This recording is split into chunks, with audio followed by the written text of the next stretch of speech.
I feel nauseous, believe me. Never had a lot of shit come easy. Had to work hard, struggle just to be me. Had to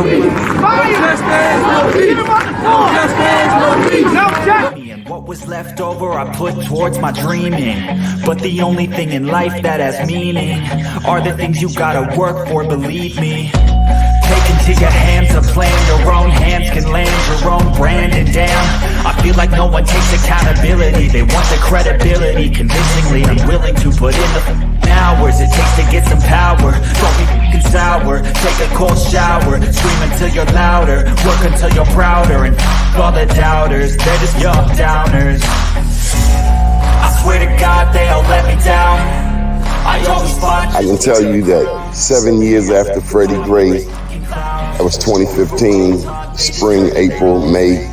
This is 2022. Communities like Sandtown, all we saw then and now in terms of investment was a renovated Western District Police Station and a new funeral home. That's what West Baltimore got. A new police station and a new funeral home. What kind of optics are they?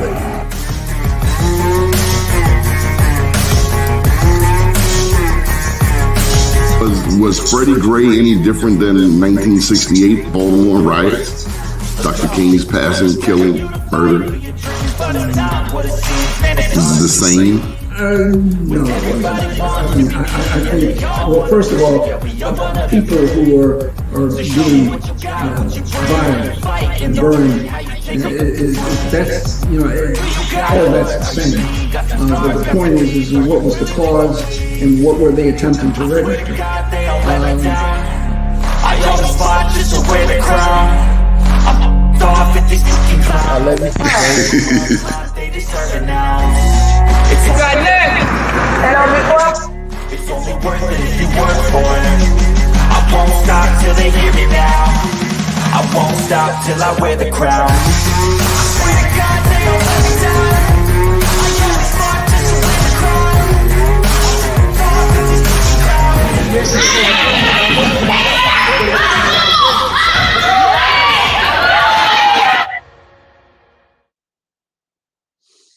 Top of the morning to you. First name's Donnie, last name's Glover, in it to win it for the long haul, baby. This show is on the blackusa.news network, which includes bemorenews.com, now in its 20th year. We often talk about business and entrepreneurship on this network, which includes, I think, about 17 shows or so, including a young lady that we are about to bring up. But I just wanted to take a moment and encourage you to like and share this video. Do check out some of the other ones on our channels. We're on Facebook, LinkedIn, Twitter, and YouTube. Again, we're big on business, entrepreneurship. We push our listeners, viewers to be politically active wherever you should live. We're based here in Baltimore, Maryland. We have shows from New York City, Baltimore, Washington, D.C., Atlanta, also in Oakland, and we're picking up new shows all the time. So if you are interested in doing a show, I'll tell you what I want you to do. You see this young lady right here? I want you to reach out to her and find her. Her name is Tasemere Gathers, and she's the ace in New York City. Unmute yourself, Tasemere, and come on in. How you doing? Good morning. How are you? I'm well. You real chipper for a Monday morning. Listen, I was up a little early. Money don't sleep. Well, Eli doesn't sleep either, so I'm up early in the morning. Oh, just found out that we will be having a 20th anniversary celebration on December the 1st. So save the date, everybody. December the 1st, Be More News will be having a 20th anniversary. More details to come. I can tell you it won't be in Baltimore City. Wow. Nearby, but not in Baltimore. Because really, Be More News touches the entire state. And so we got to get a little closer to in the middle, like BWI Airport. Now, that sounds like a wonderful place to have a celebration. BWI, Thurgood Marshall Airport, named after Thurgood, Baltimore guy that went on to become a Supreme Court justice. And BWI, the entire airport is headed by a wonderful man named Ricky Smith, a black man. You interviewed him before on your show. And he'll be back. But this ain't about me. What do you have? I hear that you are going to actually leave New York City for a minute. I am coming to Baltimore to produce the first brunch pitch in Baltimore. So I'm super excited about it. Baltimore is pushing a lot of Black businesses, and the brunch pitch focuses on Black entrepreneurs, whether you are looking to just start, you have an idea, you've been in business for a while. So I'm excited about coming to Baltimore. And we're excited to have you. New York City, did you know? We talk a lot about history on this show. That New York City, there's this notion that if you want to get something done or see how something will pan out in the rest of the country, the first place that you go is New York City. It's because New York City is a place of a lot of opportunity, but it also takes a lot of grit. Just because you're here doesn't mean that people are going to listen or people are going to participate. I think Eli wants to come on the show. Yeah, he's in the other room watching his show or something. No, he knows this show is on. I think he wants to make a cameo appearance. Do you want to? I'll go get him 1 second. All right. So we're talking with Tasemere Gathers from New York City. She will be bringing the brunch pitch to Baltimore. I wanted to share this. If you would like a show on this network, do email us, editor@blackusa.news. If you know someone who is interested in doing a show, someone who can carry the ball.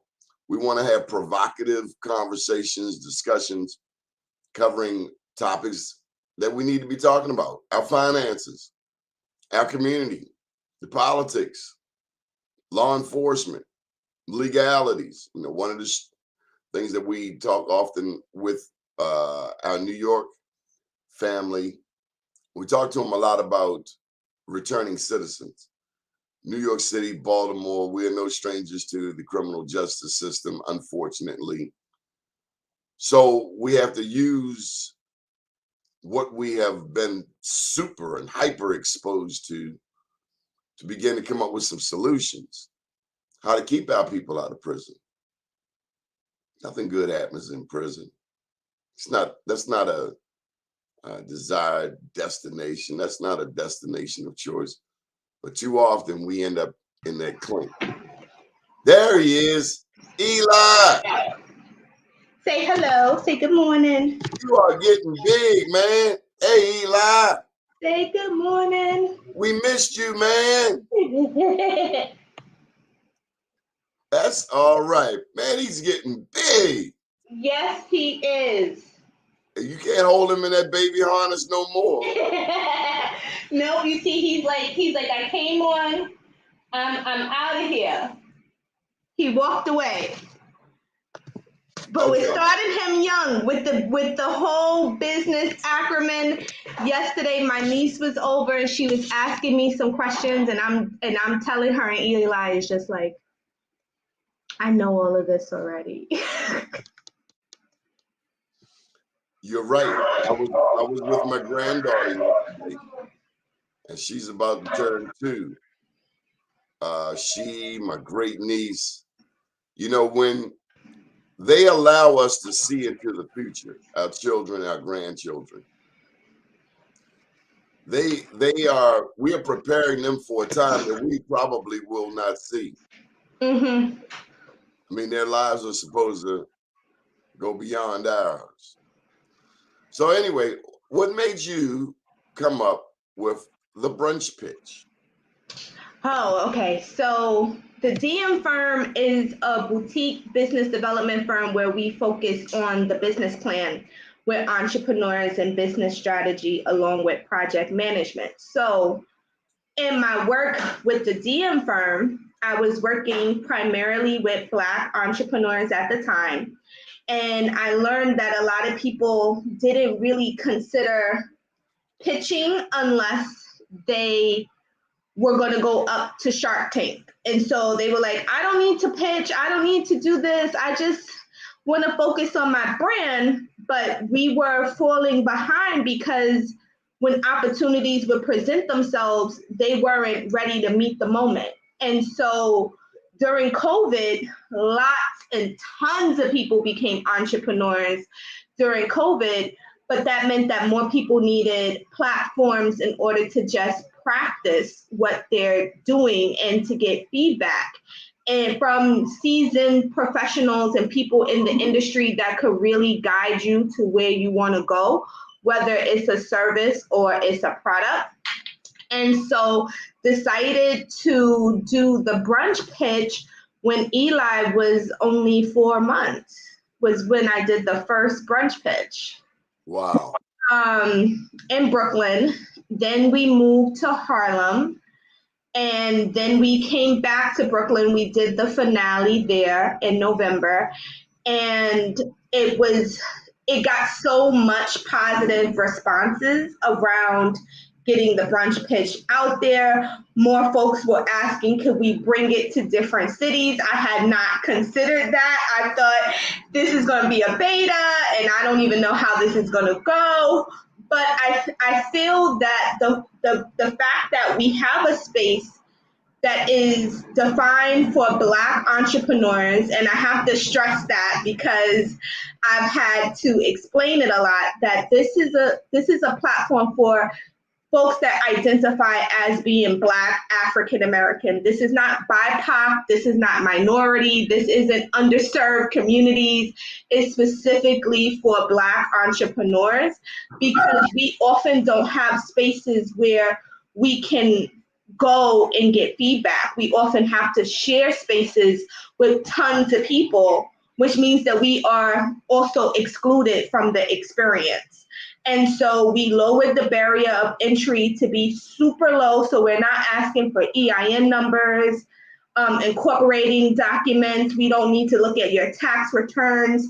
It's really an entry point for you to just come out, get some technical assistance, share what it is that you're working on, and start to build your ecosystem, because if you are going to be a successful entrepreneur, you need people, and lots of people that have resources that can direct you to where you need to go and do warm introductions for you. So we get attorneys, we get seasoned entrepreneurs, we get people in media, we get people in banking to come out and give their time for free to hear your pitch, give you some feedback on what to do.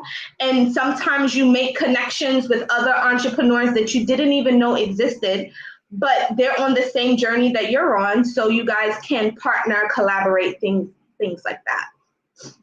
And there's a $300 cash prize this time. It is in Baltimore, which is new because we usually don't do cash prizes, but there is a cash prize coming to Baltimore. So I'm super excited. We have applications open until Friday.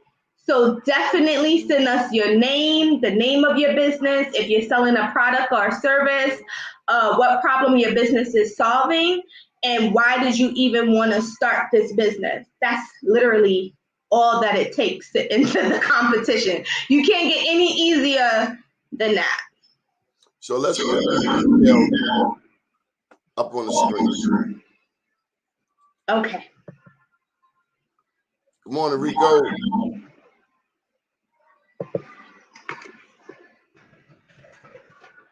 Rico Crawley.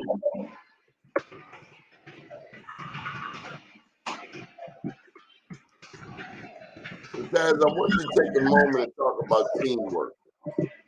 Teamwork. Oh my gosh, the brunch pitch and anything that I do relies a lot on teamwork, because you cannot do all the things by yourself, which is why I'm so excited that we have collaborated together to bring the brunch pitch to Baltimore, because without you being my anchor in Baltimore, I would really be a fish out of water, not really understanding the landscape, understanding the needs of businesses. They change from location to location.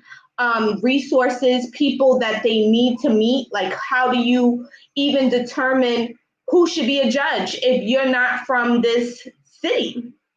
You really don't know. You can be bringing in outside people, transporting people that really don't understand how that ecosystem really works, which is different from New York City. Taz, I want to shift gears for a second. This country is a world leader, the United States. People around the world want to come here. Whether they speak Swahili, Jambo, whether they speak French, bonjour, como se va? Whether they speak Spanish, buenos dias, señor. Maybe they're in Eastern Europe, yakshimas, dubzi, bodzi, dubzi. I was just throwing in my little international language. But I found that when this country goes to make rules for other countries, we go into foreign places and we do not have good contacts on the ground. I watch a lot of war movies, and quite often the scene is the intel on the ground say, hey, come on, strike. And when they get there, they find it's a setup because they had bad intel. Any advice for our government leaders on intel, on having good intel of what's happening in another country? We want to go to Jordan and make rules for people in Jordan, and we've never even been to Jordan, let alone know anybody in Jordan. Any thoughts on the need to have good intel on the ground? Well, here are my thoughts. I feel like, one, we have to realize that we are colonizers. Everybody has the ability to be a colonizer. So one, you just have to accept that, right? Like, you will go into a place and likely think that your ideas are the best ideas and be very critical of what other people are doing, right? So you just got to be honest with, like, that's what you're working with. Because once you're honest with that, then you can be objective and reflective about where you're getting your intel from, right? So in order to have the intel, you have to develop relationships. And I think people suck at developing meaningful relationships with folks. And if you don't have meaningful relationships with anybody, or especially if you're going to another country, how are you going to get the intel that you need? And how do you know this intel is reliable?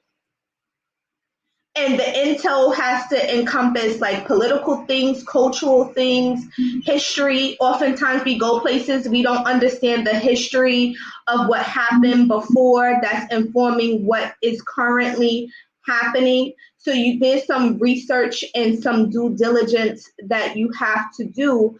And I think the only way you can really do that well, if you first accept that you are a colonizer, or you have the ability to colonize, right? Like, you have to accept that. Like, not accepting it will not allow you to be open-minded and objective about what it is that you think you might want to accomplish, because those goals might also change. Once you meet people, develop relationships, you might be forced to reconcile your own biases and say, oh, well, now I know why that's not working, right? Like, now I know why this isn't going to happen. Maybe I might have to take a different approach, or maybe I should just leave this alone. But we, often think that what we think or how we do something is the best way that it should happen.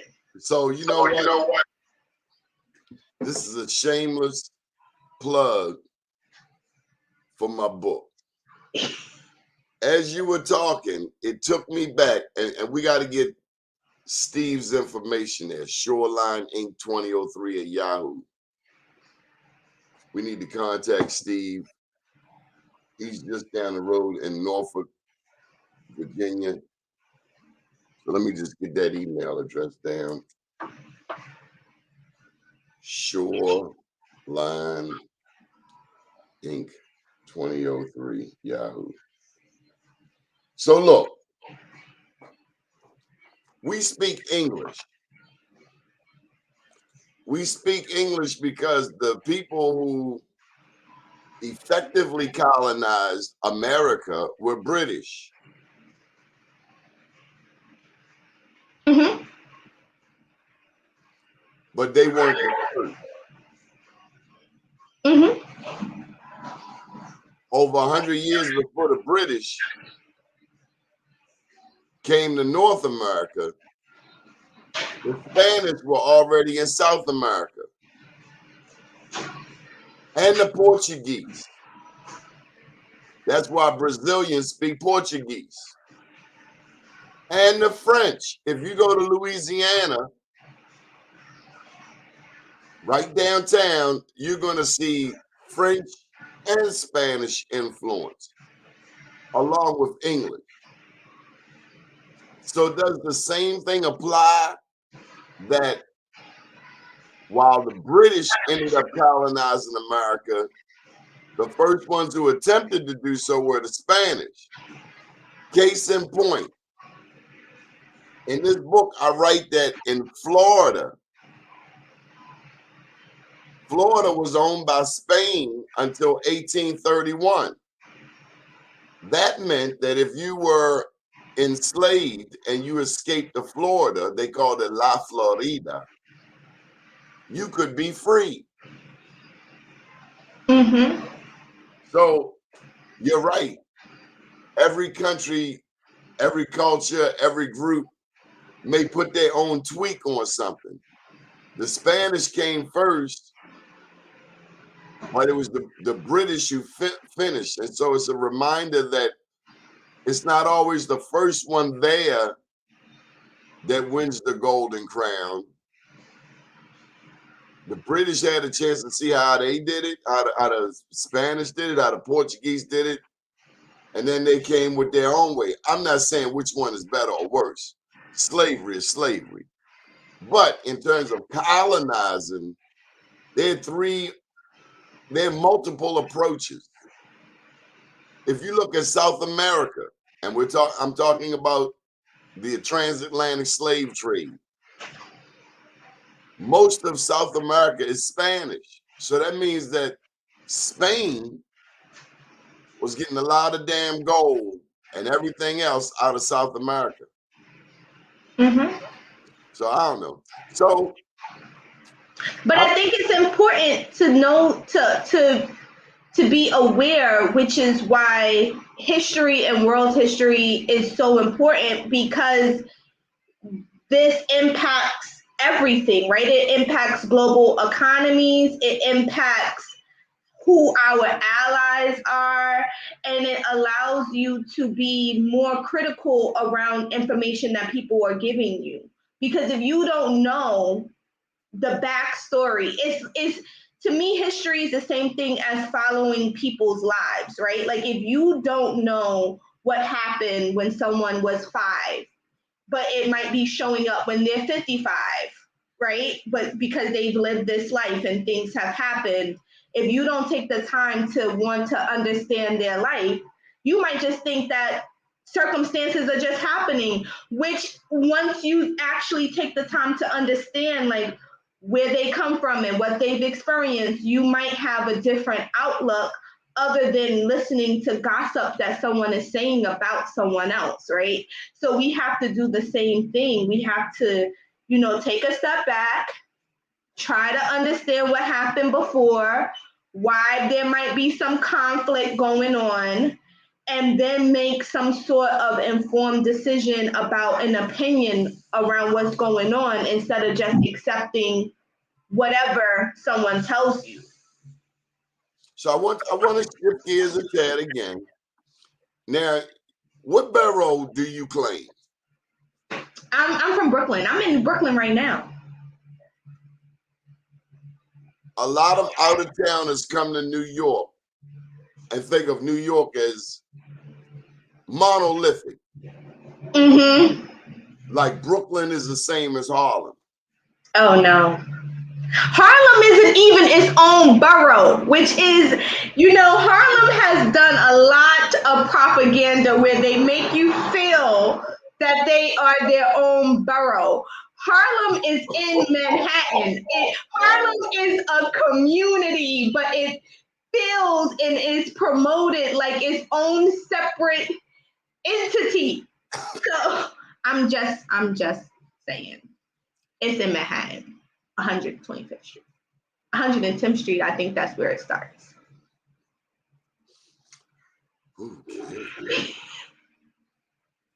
Okay. What's special about Brooklyn? So Brooklyn is special because if we're going to stay on this whole historical timeline, after the Harlem Renaissance, a lot of Black folks actually moved to Brooklyn, right? And so Brooklyn has a very unique, if you're going to just focus on the diaspora of Black people, it has a very unique position where there's actually like pockets of neighborhoods where people from the Caribbean live. And so you can walk into Little Haiti, you could walk into Trinidad, you could walk into Jamaica. They have their own shops, their own food, they have their own little, thing happening there. But then there's other pockets of Brooklyn where you have more enslaved Black people from America is the way that I'm going to describe it, that are here too.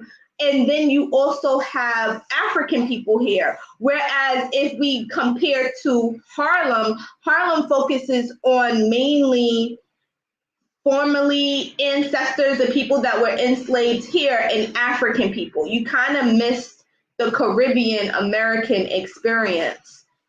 So Brooklyn kind of gives you all of that, along with other cultures also have their own pockets of neighborhoods that they're in. So it's a little different kind of feel. You could say Brooklyn is more authentic. I'm going to say it.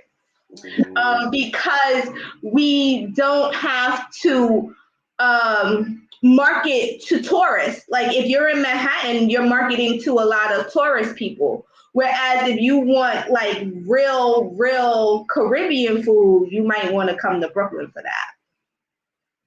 Just picking up my borough. That's all. So where'd you do the brunch pitch in New York? So I started in Brooklyn. I actually started in East New York, which is the section of Brooklyn that I'm from.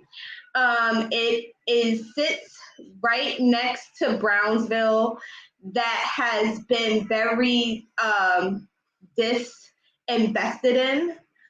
East New York for over like the past 10 years has been getting a lot more investment. So I started in East New York. Then we went to Harlem because how can you do something Black centric in New York City and not go to Harlem? So went to Harlem, actually partnered with Regina Smith and Walter Edwards from Harlem Business Alliance. If anybody knows about doing work in Harlem, it is extremely difficult to do it well if you do not meet the people on the ground and have their buy-in. So did it in Harlem, which was a huge success. And then did the finale in Brownsville because Brownsville is one of, as I mentioned before, a very disinvested location where people feel like nothing great happens in Brownsville. People go there and it's just like ruckus, the Wild Wild West. So bringing the brunch pitch to Brownsville was like very heartfelt for me because it was a testament that talent and with Black folks is everywhere. We're in the ghetto, we're in the great neighborhoods, we're in, community colleges, we're in elite schools, we're everywhere. And sometimes people get overlooked because of where they are just located and where they live or where they come from. And so to bring the brunch pitch there was amazing. So we've done it there. We've also did a kids brunch pitch earlier this year, and then we went to New Jersey, to Newark. If you get the trend, we're going to the places where people are usually saying there's a lot of crime, there's a lot of disinvestment, there's not a lot of attention and love given to these areas. So we went to Newark. See, I thought you were going to say we went to the places where the people told us not to go. Dun, dun, dun. We on a world tour with Mr. Malcolm McLaren. We're going to each and every place, including Spain, Asia, Africa, Tokyo, Mexico. I'm sorry. I want to go to all the places where Black folks have a hard time getting things done. I feel like the brunch pitch is not needed in affluent neighborhoods because they already have resources. I want to go to the hood of the hood of the hood. But you know what affluent neighborhoods Produce talent. Neighborhoods tend not to have? What? Culture. Well, that's because, they define values in a different kind of way. Oh, we're not knocking it, but they got to come back to the hood if it's going to be authentic. You just said you can go to Harlem all day long, but if you've not been to Brooklyn, and let's just big up Brooklyn all the way back in 1835, James Weeks established that community called Weeksville. And a lot of New Yorkers don't know about it, but there's a Weeksville Heritage Center, which features homes that are replicas of homes from back in the early 1800s. Slavery ended in the North. I talk about it in the book. Slavery ended up north in 1804, 61 years before the Civil War and Emancipation Proclamation. So there's a longer history of free Blacks in Brooklyn, in Manhattan, Seneca Village, than in most places. So there's this unique history of New York. You were the first to experience freedom. The Lower Mason-Dixon line, your Southern cousins were enslaved. But in 1804 in New York, not saying you guys did not have to deal with racists. You had some of the first encounters, but as this country evolved, New Yorkers have been a part of this evolution and progress for Black people in racist ass America. So big up. Yeah. Thank you. When it comes to Planned Parenthood, Planned Parenthood knew that before it could make a move nationally, it had to first make an impression on people in New York City. And I'm looking at this through Afrocentric eyes. We know who Margaret Sanger was. We know who Charles Galton was, Charles Darwin. We know these people had no love for black people. All they wanted to do was kill black babies. But they knew that if they were going to get national traction, they had to go to New York first. On the positive side, New York is the home, the state that is, of the Niagara movement.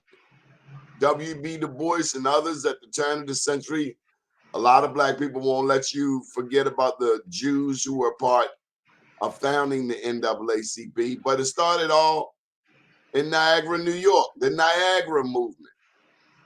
A lot of people don't know that Harriet Tubman has property still to this day near Niagara and next door in Lewiston, New York, and that there's a river. The Niagara Falls turns into the Niagara River, and Harriet Tubman crossed that river with many people taking them to freedom. So we have so much to learn from each other. I love New York. I consider it a second home. There's so much energy. It's the media capital of the world. And Tasemere gathers, and Eli, and of course, your wonderful husband who lived there. Yes.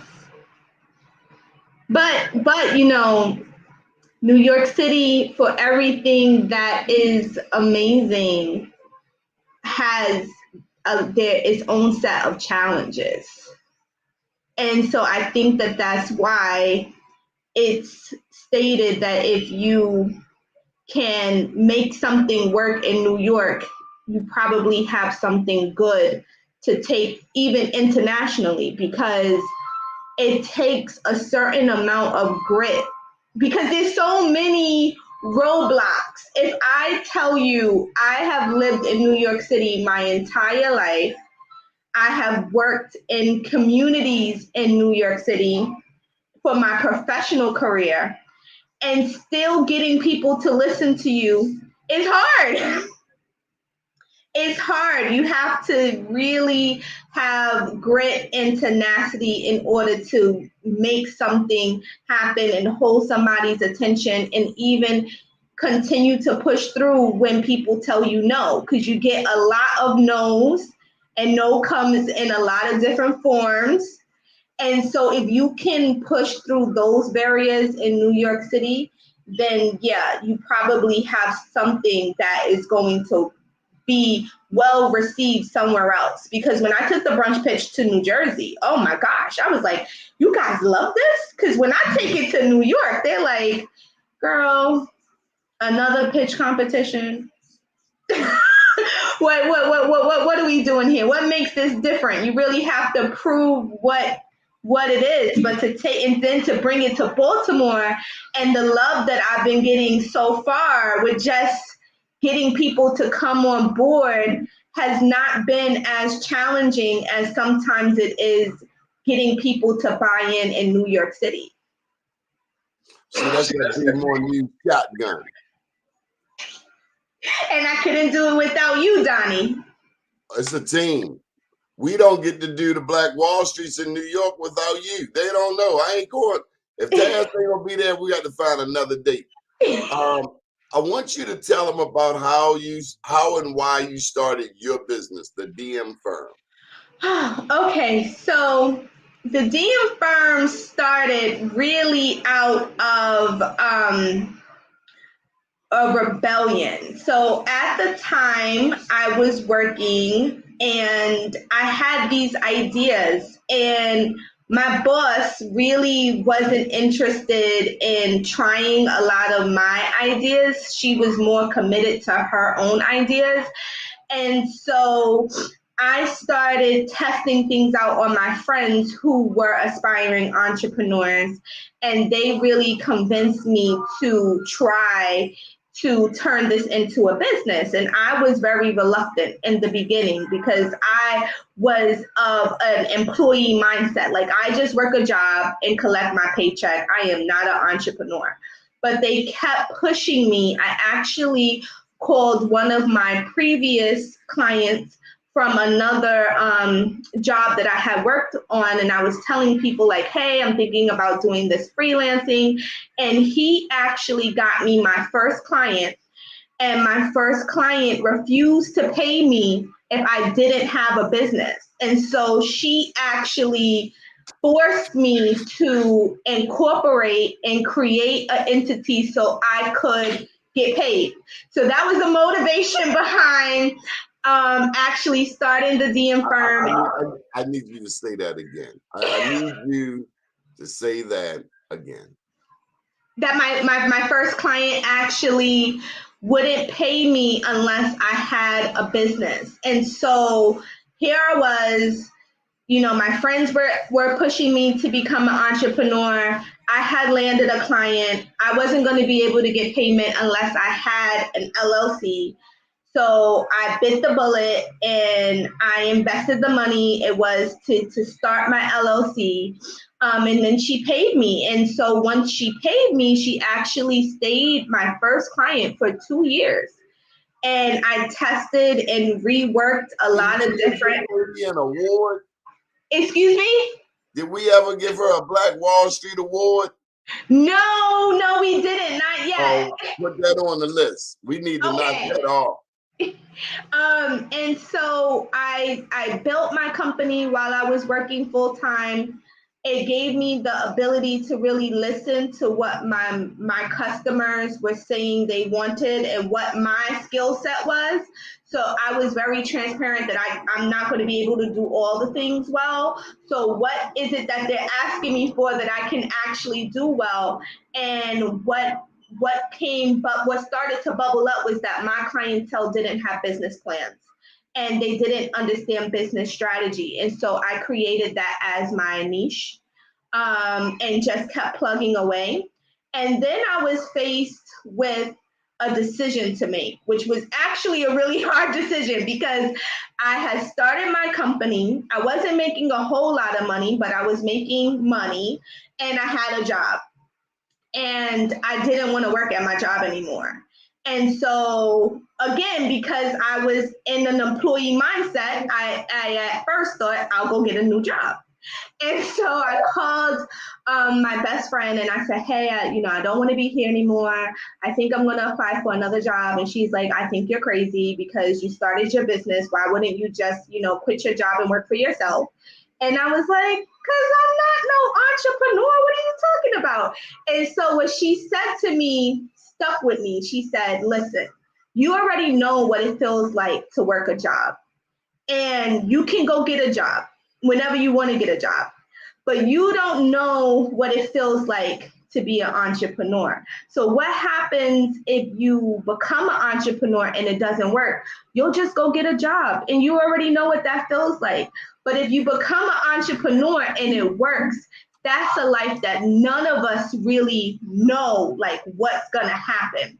So she wrote my resignation letter. She left out like the date that I was going to be my last day. And we started practicing how I was gonna resign. So I resigned from my job in May 2019, and I've been a full-time founder. Okay, we need to bring her on the show too. Oh, you want to bring her on the show too? Okay. We're going to write some resignation letters. Look, we got to do something. This is a brand new season. We're going into September. We need to, you know what? We got to do a resignation letter workshop. I ain't like your ass no way. I just wanted to tell you, I ain't never coming back here no more. How's the resignation letter go? Well, and I'm so tired of going to get your damn coffee. Go get your own damn coffee. I don't really know how it goes because she wrote mine. To be quite honest, I did. Breaking up. Where you at? Did we lose you?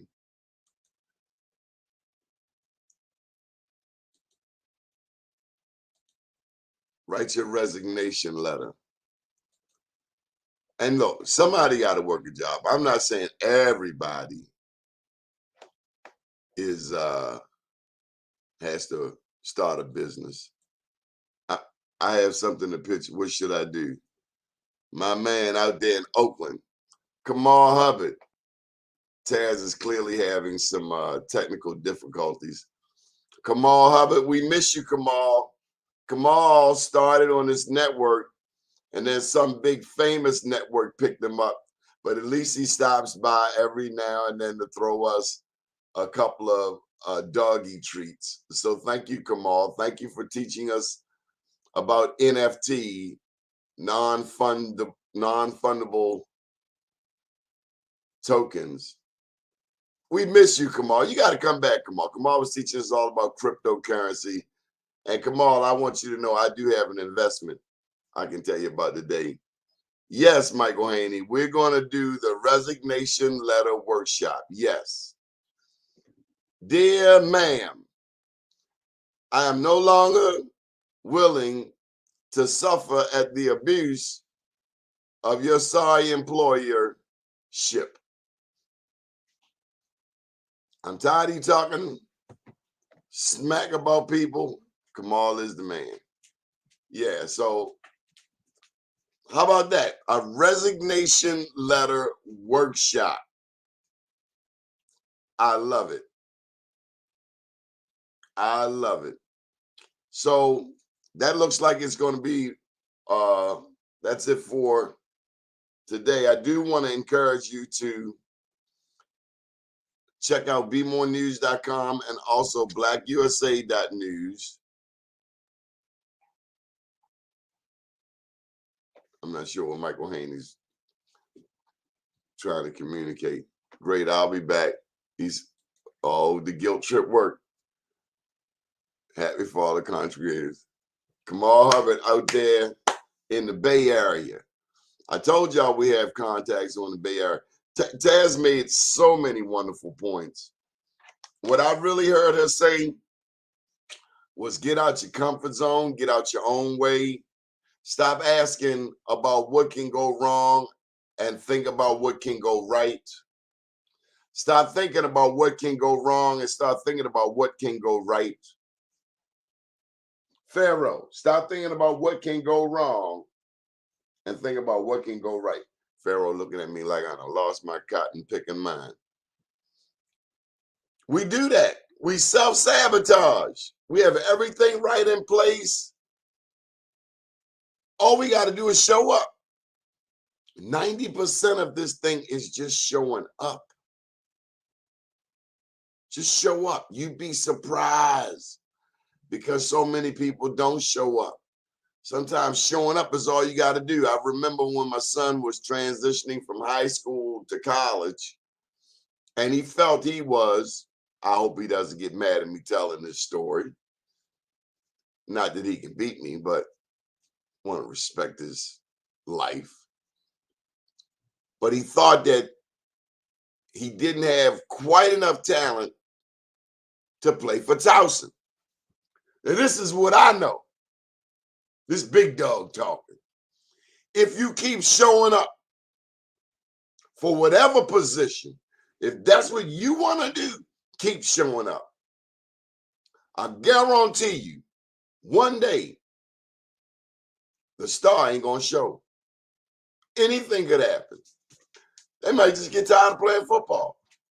But you keep showing up. If you might be a little smaller. You might not be as fast, but you show up.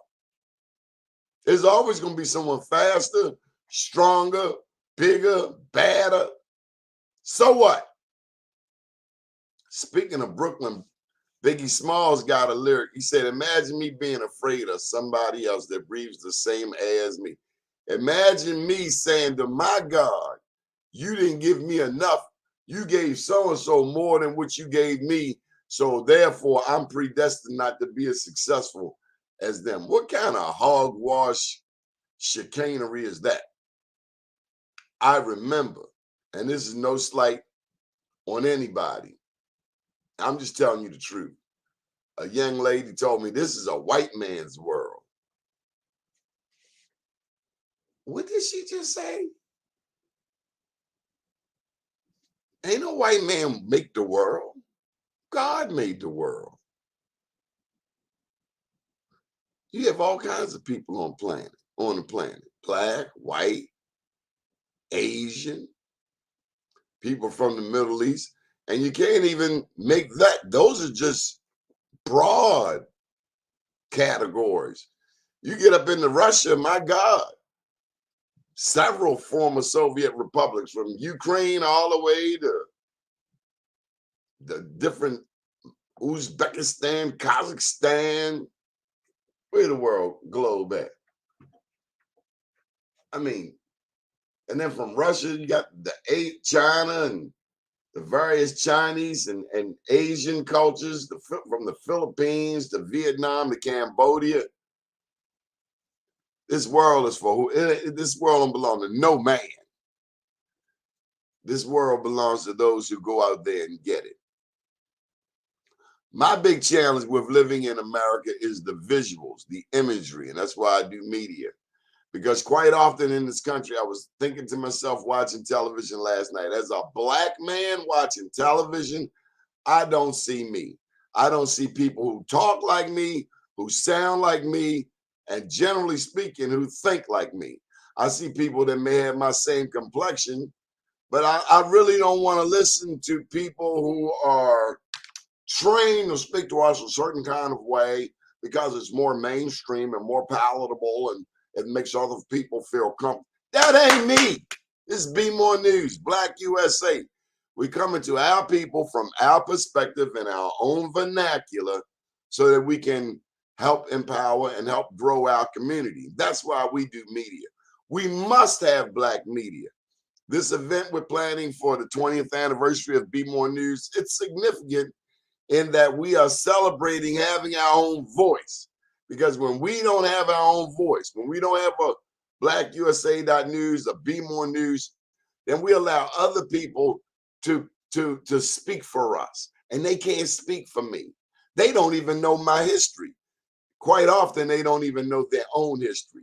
And if you're going to come over here messing with a history buff about who I am and what I represent, what my people represent, then you got to know some history. And if you don't know this history, you have no relevance as far as I'm concerned. If you think, for instance, that a black man can't be the father of Russian literature like Alexander Seregnev Pushkin, if you don't know that the first king of Hawaii, and I always say King Kamehameha, but y'all know what I'm talking about, was a black man, Kamehameha. If you don't know the first king of Hawaii was a black man, then how can you come over here and talk to me about what black people can and cannot accomplish? So that's why I do media, because our voice is important. Too often our voice is muted, or they want to misportray us, or we have to be catching a ball or dancing or singing or doing something buffoonish. That's why we must have black media. Because when Black History Month rolls around, we're going to talk about more than Martin Luther King and Rosa Parks. We're going to tell you about Zumbi, Z-U-M-B-I, baddest freedom fighter in Brazil. There are 40 million black people in the United States, 100 million black people in Brazil. If you don't know about Zumbi, that's like living in Black America and not knowing about Malcolm X, or not knowing about Martin Luther King, or not knowing about Chief John Horse, the hero of my book, Chief John Horse, who went on the Trail of Tears and was not a slave and led 200 black people, 200 black families to Oklahoma, and then to Texas, and then to Mexico. Stories never told. If you read this book, you'll learn about Juan Garrido. And I ain't saying I was a big fan of Juan Garrido. He was a Spanish conquistador, but it certainly is antithetical to this notion that black people only came in the bottom of a slave ship. We know, especially if you read this book, that black people were here when Columbus' dusty ass came across the water. Know your history. Know where you come from. Know where your people come from. Know that there were black people already here. Why is that important? Because it changes the whole storyline. Some idiots want to paint a picture like all black people came to America as slaves. It's simply not true. A lot of white people came here as slaves. But you never hear that talked about in the news. That picture is never portrayed. You never hear anything about white people as indentured servants. So that's why you need a black media outlet, so that we don't have to be all sugarcoating and apologetic for things that people should know. They want to tell you that George Washington was a good man and he never told a lie. Sure, he lived a lie. He was a human trafficker. That's a big ass lie. And anybody that supports human trafficker, you can go into the same boat with him, Columbus, and the others who came to the Western Hemisphere to rape, rob, and pillage.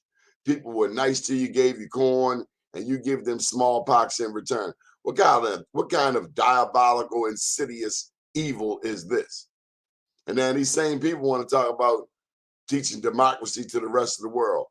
You can't even keep your own room clean. Before you go telling somebody else about democracy, you need to learn what it is for yourself.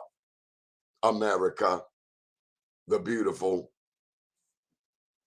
Well, that's my cup of coffee for this morning. I hope you had yours. We got some events coming up, including the Synergy event by Mr. Ricky. What's going on here? Okay. Synergy on September the 20th at BWI. Go to synergybwi.com, synergybwi.com. Mr. Ricky Smith, black man who's running the airport. We all should know about Mr. Ricky Smith. He is helping businesses get established at BWI Thurgood Marshall Airport as we speak. SynergyBWI.com, SynergyBWI.com, September 20th. That's my daddy's birthday, so it's going to be a really special day. I'm going to be out there at Live Casino. I ain't no casino person, but I certainly will go through there and check out the event. I imagine they're going to have some dynamic food because that's how they got to get me. Synergy, BWI. And also, I want you to stay on the lookout. We're going to get our more information to you about the Be More News 20th anniversary out at BWI Airport on December 1st. My name's Donnie Glover. Be nice to somebody, hug your neighbors, get some bleach. I got to go to the store today, give me a gallon of bleach. I ran out of bleach. Got to keep the bleach. I tell you what I did. I got to take a minute and tell you this. I threw away some stuff this weekend that I should have thrown away a long time ago. You know that stuff in the back of the closet had cobwebs on it and everything. Or at least when I put it in the sunlight, it was just, couldn't believe I had it in there that long. I threw away some coats. Coats I've been looking at, coats I have not worn, gave them away. You'd be surprised. What one man's loss is another man's treasure. The coats may not be any good to you. Get rid of them. It's time to give them to somebody else. Lay them outside. Take them to a homeless shelter. Throw that stuff away. You'll feel better. And I'm going to feel better when I get some bleach and put it on some of them spots where there were cobwebs. My name is Donnie Glover. And thank you for supporting this show. Thank you for supporting blackusa.news and bemorenews.com. This is our 20th year. Yes, we are proud of it. Yes, we want the world to know about it, because being in business, like Tasemere has alluded, is not an easy thing. But we are blessed. We are blessed to be here. We're not dependent on any man. We know that we're here because the good Lord has blessed us so. On that note, you have a beautiful day. Hug somebody and be kind. Everybody's going through something. Good morning, world.